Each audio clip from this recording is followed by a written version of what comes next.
Breaking silence, Commanders Town. Ready for the cocktail that's shaking Ashburn. An ESPN Top 5 monster is making Dallas cry. And it's not who you think. Meanwhile, a former All-Pro, the Twitter sensation, is training with demons to turn Jaden Daniels into an MVP. The twist? Our secret weapon is about to do damage, but red alert! The heart of our offense just gave up on patience. Not a call in 30 days! Do they want him to leave and break us apart? Time's running out. Subscribe now, hit the bell, and don't miss the key 72 hours that will decide if we're champs or headed to the abyss. Until the end, only the real ones will see it. We start with prideful news, but these also show something much deeper about the direction of this organization. Frankie Louvu, our star linebacker, has just been recognized as the 5th best off-ball linebacker in the entire NFL by ESPN. And I'm telling you this, it's not a coincidence. It's the result of an organization that finally knows how to identify talent while the rest of the league was sleeping. But let me put this in perspective, because Louvu's story is what happens when a serious organization finds rough diamonds. This man came out of Washington State as an undrafted free agent in 2018. The Jets signed him, but for 3 years they didn't know what to do with him. Then he went to Carolina in 2021, where he finally became a full-time starter in 2022. Now I ask you, what did Adam Peters see in Louvu that the rest of the league missed? Because when we signed this man to a 3-year, $36 million deal, many thought it was too much for a player coming from the Panthers. But Peters had worked with him in San Francisco and knew exactly what he had on his hands. The numbers don't lie. In 2023, Louvu totaled 125 tackles. But in his first season with us, this man not only maintained that production, but elevated the entire defense's level. ESPN evaluators are saying Louvu appeared in the top 5 in many votes, and some even think that number 5 is conservative. But here's what truly excites me. Veteran NFL coaches respect him. A veteran defensive coordinator said about him, "I have so much respect for him. He's been one of the best tone setters in the NFL. His production over the last 3 years is as good as anyone's." Another NFL coordinator highlighted his versatility. "Our versatile makes plays in the run game, pass game, and on pass rush. His play style is all over the tape." I believe what we are seeing here is the result of Dan Quinn finally having the type of player that fits perfectly in his system. Louvu himself said last year, "I wish I'd played for Dan Quinn during my whole 7-year career in the league." The guy is just rock solid, a rock solid person, father, a mentor in every category you think a G should be in. He always says that be a G, that's DQ. But let me tell you why this is so important for us fans. When you have a linebacker that can cover running backs in the slot, that can rush the passer from different angles, that can read plays before they develop, you have the type of player that makes the rest of the defense look better. Fred Warner is in the first place on this list, and he has all the San Francisco fame. Roquan Smith is in second place with all of Georgia and Chicago's pedigree.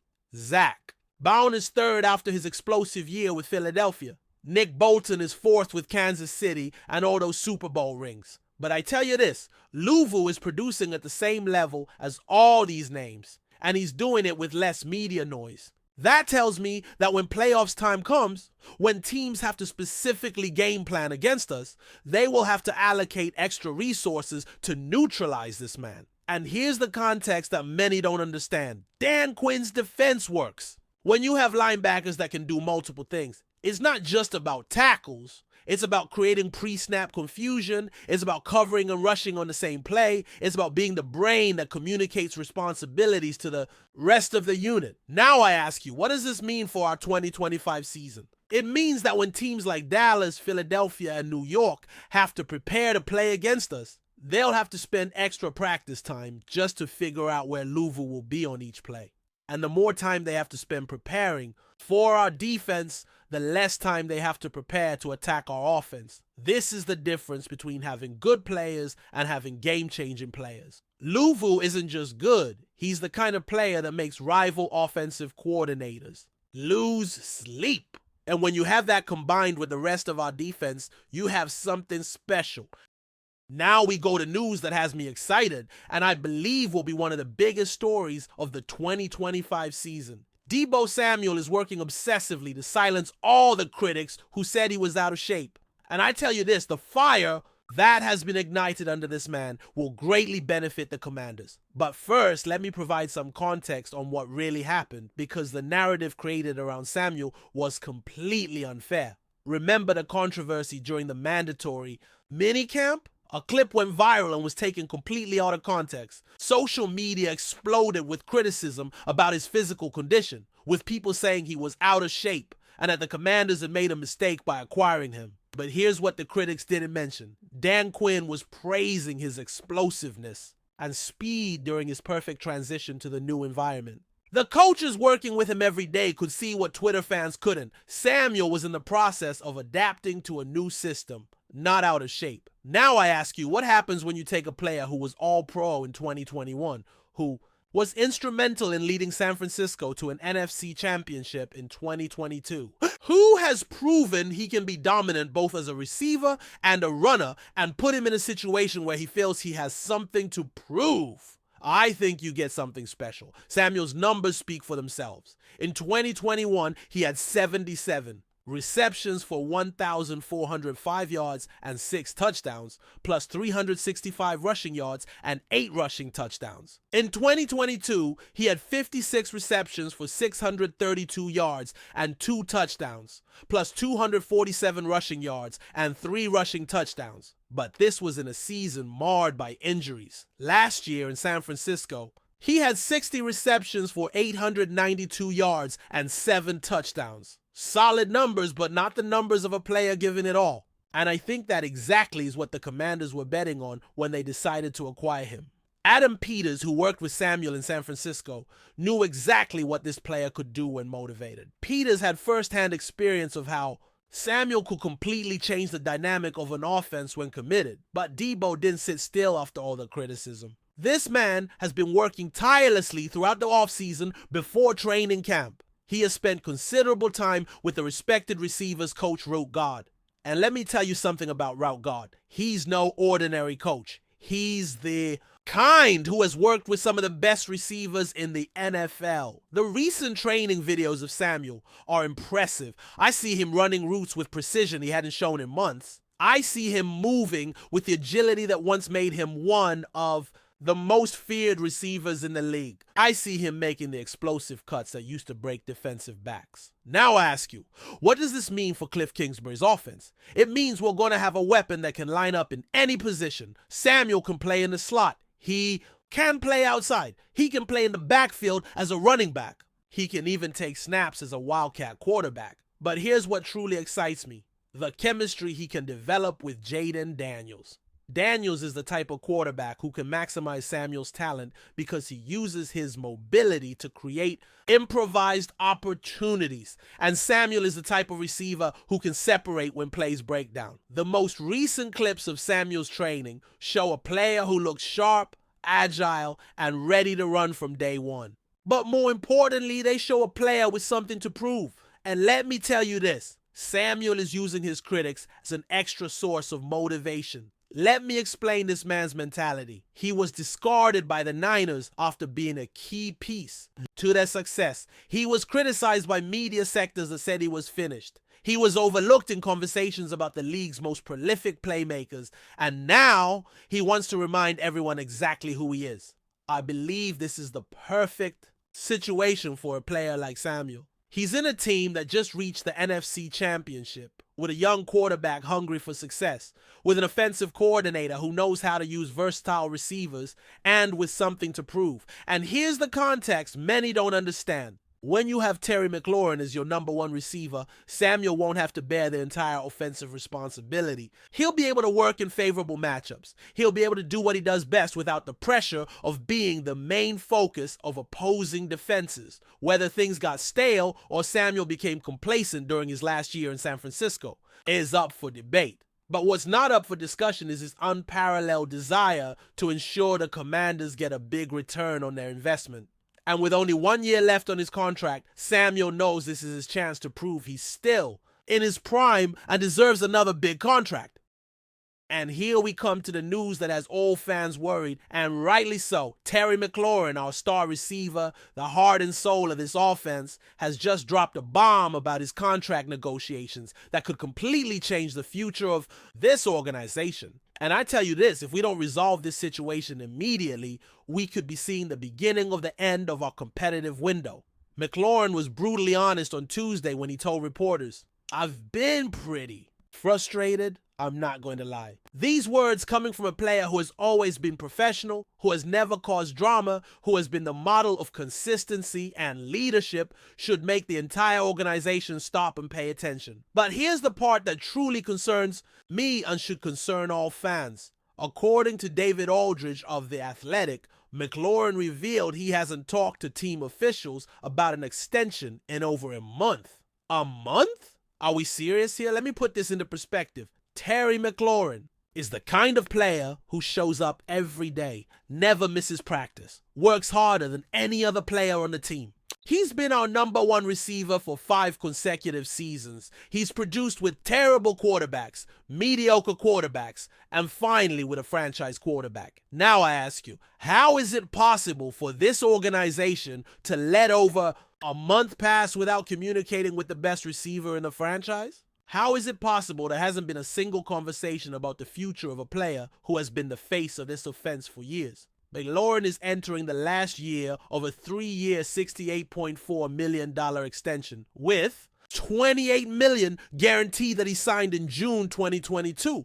At the time, it looked like a lot of money, but now, compared to what other receivers are earning, that contract looks like a bargain. Let me give you some numbers to understand the magnitude of this situation. Cooper Kupp signed a 3-year, $75 million extension. Davante Adams is earning $28 million a year. Tyreek Hill is earning $30 million a year. Stephon Diggs is earning $24 million a year. McLaurin, who's been more consistent than many of these players, is earning approximately $22.8 million a year. And coming off what was possibly his best season, without security beyond 2025, it's more than reasonable for him to want a deal that reflects his real market value. But here are the numbers that really matter. McLaurin had a career-high 13 receiving touchdowns in 2024. 13 touchdowns. That put him in the top 5 for NFL receivers in that category. And he did it in his first season with Jaden Daniels as his quarterback. Now I ask you, what would have happened if McLaurin had a decent quarterback during his entire career?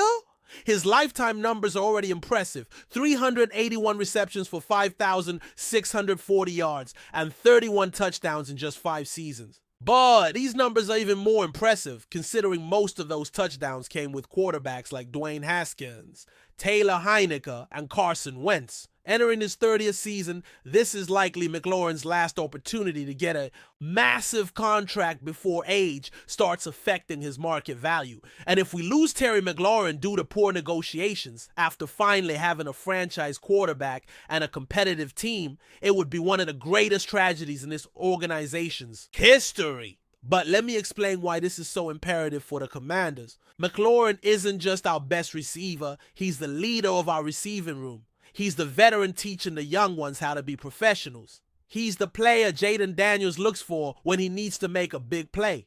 We Commanders fans experienced our most successful season in 33 years last season, going 12-5 and reaching the NFC Championship game. McLaurin was instrumental in that success. He was the one available when Daniels needed a clutch pass. He was the one creating separation against the league's best defenses. This offseason, the front office made a bold push to capitalize on the positive momentum, acquiring Deebo Samuel in a trade with the San Francisco 49ers and left tackle Laramie Tunsil from the Houston Texans. These were smart moves that show the organization is committed to winning now. But I tell you this, all those moves become irrelevant if we lose McLaurin. You can have the best left tackle in the world. You can have the most versatile receiver in the league. But if you don't have your #1 receiver, your offense crumbles. And here's what truly worries me. According to McLaurin, this dispute might not have a quick resolution. That means we could see this situation dragging through the entire training camp. We can see McLaurin reporting but not fully participating. We could see media distractions just when we should be focused on preparing for another playoff season. Let me be clear about something. McLaurin has earned the right to be frustrated. He has given everything he has for this organization for 5 years. He has been professional when other players would have caused drama. He has consistently produced no matter who was his quarterback. Now I ask you, what's the cost of not resolving this situation? If McLaurin decides he won't sign an extension and plays this year without a contract, what happens in 2026? Are we going to let him hit free agency? Are we going to use the franchise tag and create even more tension? Or even worse, what happens if McLaurin decides he won't report to training camp? What happens if he decides the only way to get the organization's attention is through a holdout? That would be devastating for our preparation. And here's the context many don't understand. When you have a competitive window open like the one we have now, with Jaden Daniels in his second year, with a defense that's improving, with a team that just reached the NFC Championship, you can't afford to lose your best receiver over contract disputes. I believe Adam Peters and Josh Harris need to make resolving this situation their #1 priority. Not tomorrow, not next week, but right now. McLaurin deserves a contract that reflects his value, and we as fans deserve to know our star receiver will be here for the rest of his career. So there you have it, 3 pieces of news that define the current moment for the Commanders, but also show us exactly where we are as an organization. We have Frankie Louvu being recognized as one of the best in his position, showing this organization finally knows how to identify and develop elite talent. We have Deebo Samuel working obsessively to silence critics and give Jaden Daniels another explosive weapon that can completely change our offense. But we also have the most concerning and critical situation with Terry McLaurin, where a month of silence from the front office could cost us our best receiver, our offensive leader, and potentially our competitive window. I ask you this. Do you think Adam Peters will manage to resolve McLaurin's contract situation before training camp? Or will we see this situation drag through the entire season? Do you think Deebo Samuel will have the comeback of the year and form one of the best receiving duos in the NFC with McLaurin? And do you believe Frankie Louvu can take this defense to the next level and be the X factor we need to reach the Super Bowl? I want to hear all your opinions, your concerns, your hopes in the comments.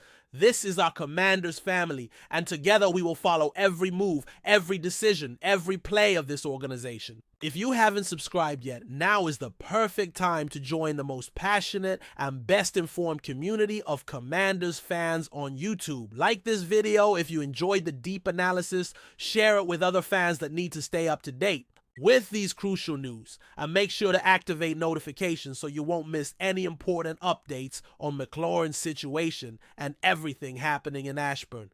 And remember, no matter what happens, hail to the Commanders!